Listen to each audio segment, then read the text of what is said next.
welcome back to part 3 of my solo self-build campervan adventure.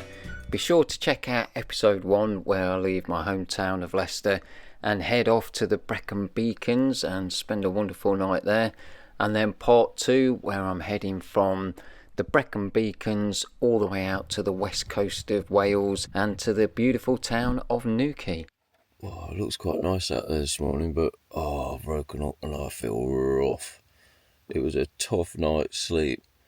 It was blowing an absolute gale and raining, and yeah, the van was rocking all over the place. So interesting night's sleep, and yeah, my throat feels a bit rough this morning. So last night I slept in a hoodie with a hood up.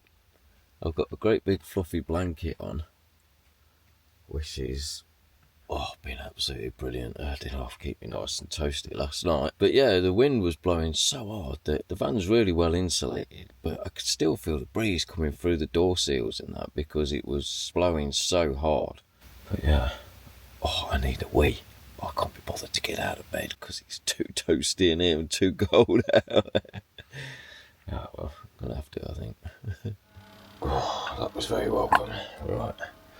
I managed to drag myself out of bed, so let's have a look. Can we see on the 8 degrees? Not too bad at all. And I'm not in the most glamorous account there of places, just in a car park.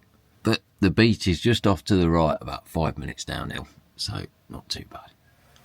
The windows are hardly steamed up this morning.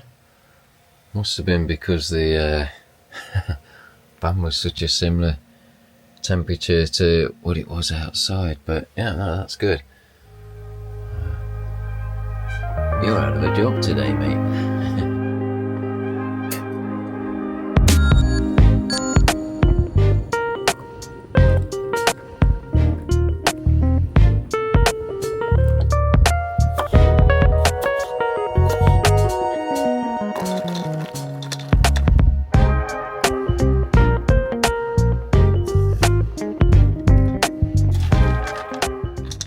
Right, I got my breakfast and my feet right next to the diesel heater outlet. Ooh, toasty toes.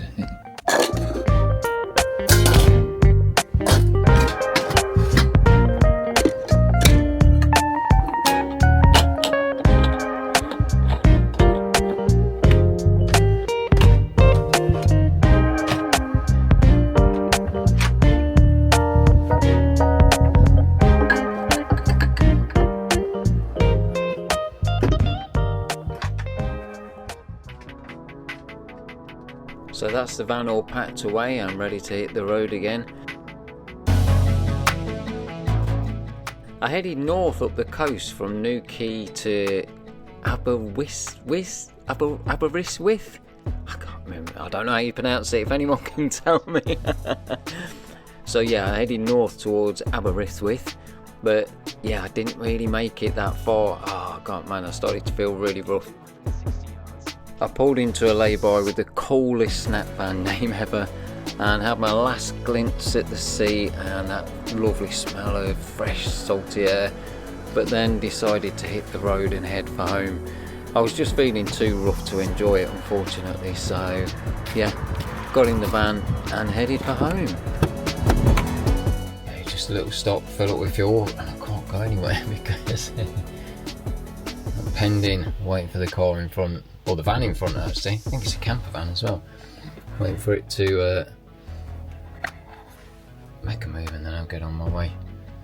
Got 3 hours and 9 minutes left to go, 150 miles. Probably going to take me a bit longer than that in the van, but there we go.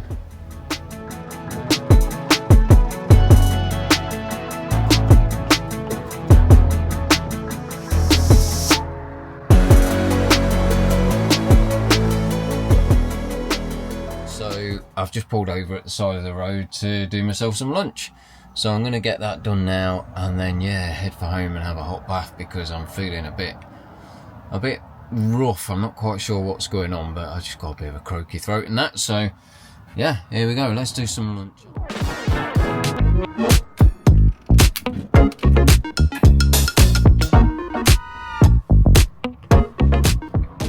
One of the most wonderful things about travelling in a camper van is being so self-contained.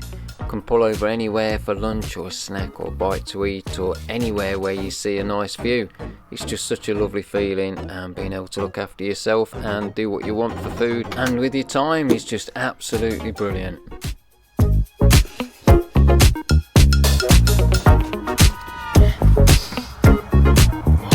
Lunch. I love a cup of tea with it, but I didn't bring any cups with me, so this will have to do.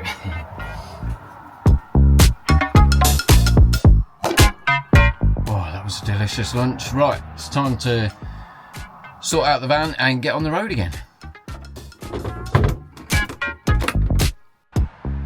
Thanks for joining me again for my weekend away in Wales.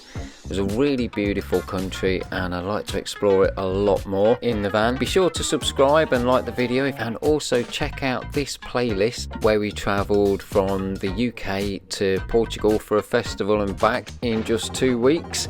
That was a bit of a crazy one. We really appreciate all your support, helping us get to 1,000 subscribers, which is fantastic. Thanks very much, and we'll catch you in a video again really soon.